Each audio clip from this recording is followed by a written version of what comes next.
नमस्कार। निशुल्क ज्योतिष परामर्श केंद्र में आप सबका स्वागत है। जैसा कि कल हमने जीवन में आने वाली समस्याओं के बारे में जाना, उसका उपाय को समझा, उसमें एक शब्द आया था आरक्षण।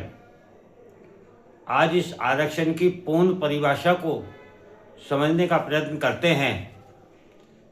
आरक्षण क्या ये ज्योतिषीय विषय है जिस पर हम चर्चा कर रहे हैं, या कोई राजनीति से संबंधित विषय है?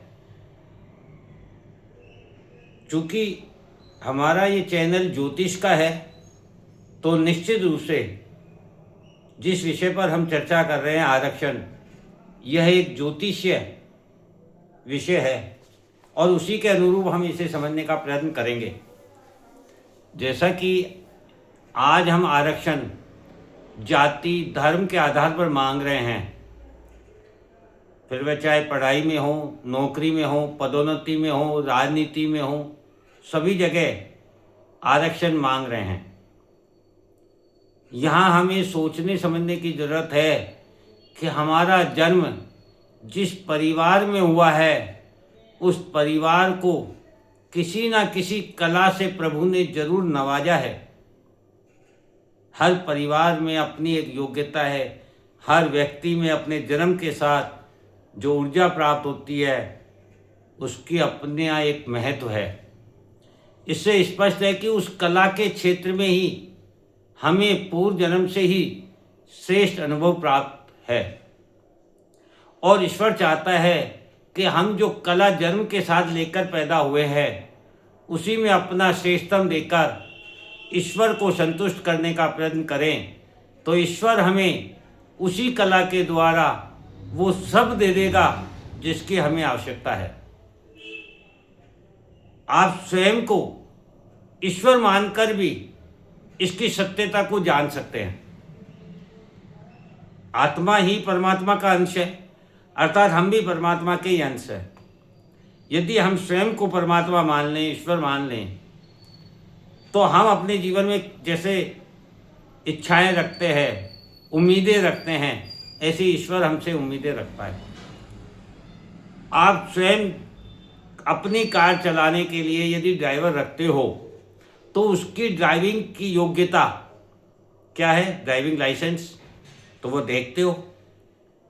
उसके पश्चात उसके द्वारा कार का रख रखाव वह ठीक ढंग से कर सकता है कि नहीं, यह देखते हो।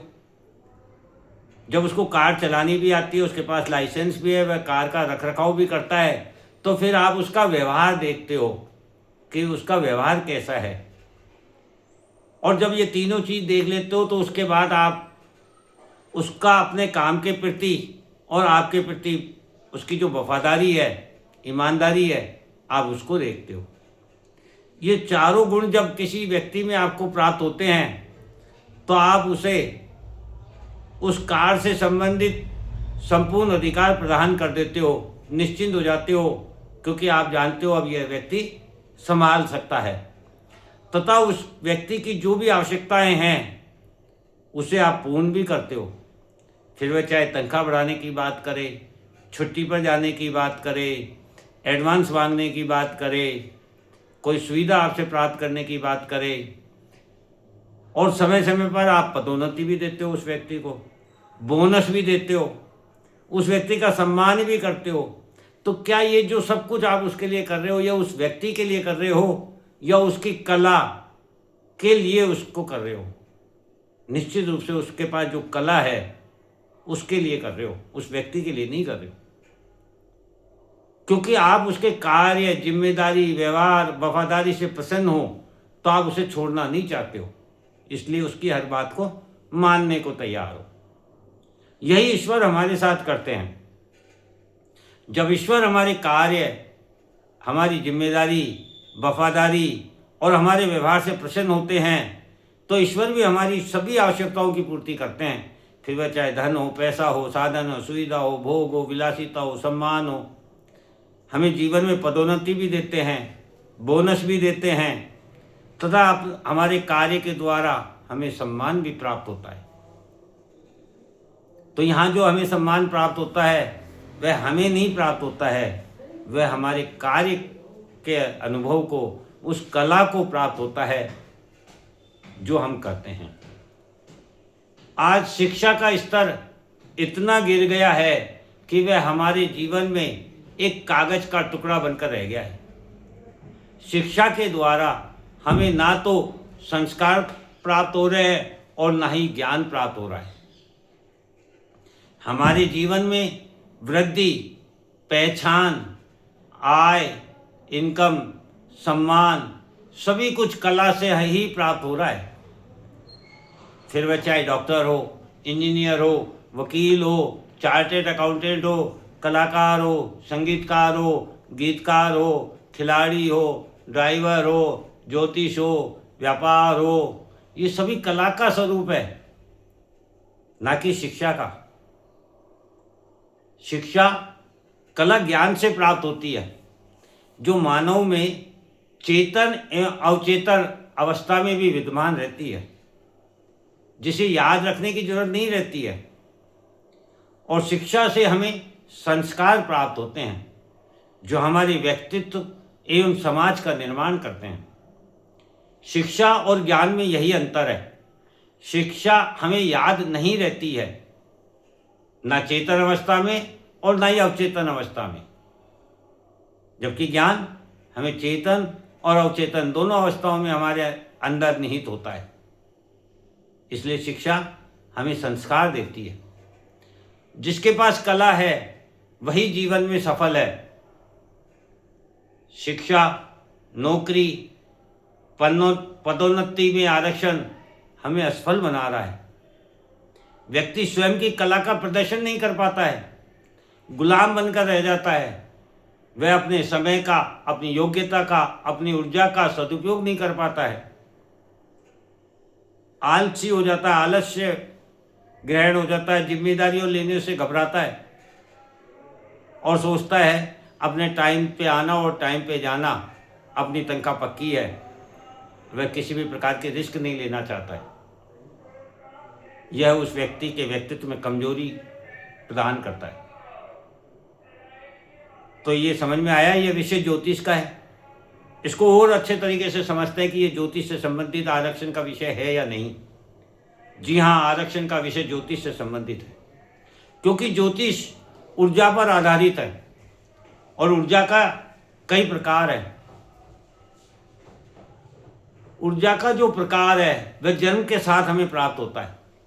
इसीलिए जन्म के साथ ही हमें जन्म का समय, दिन, पक्ष, शुक्ल पक्ष, कृष्ण पक्ष, तिथि, लग्न, राशि, नक्षत्र, ग्रह, वर्ण, गण ये सभी प्राप्त होते हैं। जो जन्म के साथ प्राप्त ऊर्जा है, ज्ञान है, योग्यता है, कार्य है और कार्य करने की प्रवृत्ति को बताता है। प्रकृति की संरचना को आप क्रिकेट से भी समझ सकते हैं। क्रिकेट का उदाहरण हमने यहाँ इसलिए लिया है कि आज बहुसंख्यक लोग क्रिकेट के प्रेमी हैं। आपको पता है क्रिकेट में दो टीमें होती है, दोनों में 12-12 प्लेयर होते हैं, 11-11 खेलते हैं, एक एक्स्ट्रा में होता है।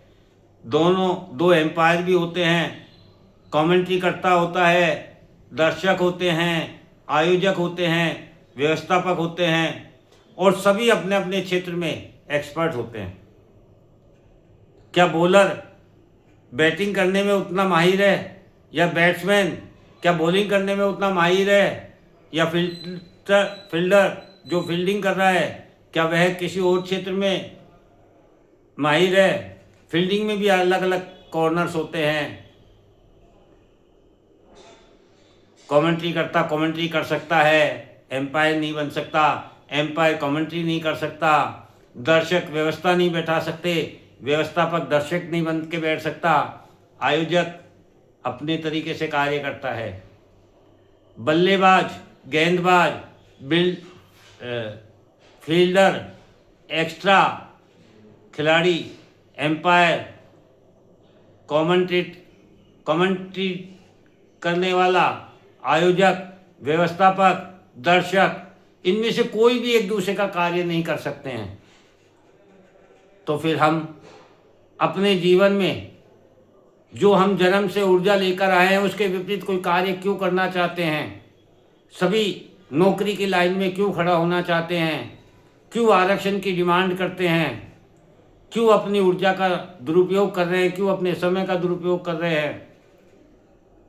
यही हमें समझना होगा, और जब हम इसे समझ जाएंगे तो निश्चित रूप से हम संतुष्ट होंगे अपने कार्य से, और हमारे ईश्वर भी हमारे उस कार्य की जिम्मेदारी, वफादारी, सत्यता, ईमानदारी से संतुष्ट होंगे, और हमें जीवन में वह सब कुछ प्रदान करेंगे जो एक मालिक अपने सेवक से संतुष्ट होकर करता है।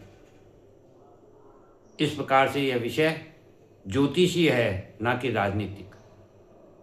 जय हिंद, जय भारत।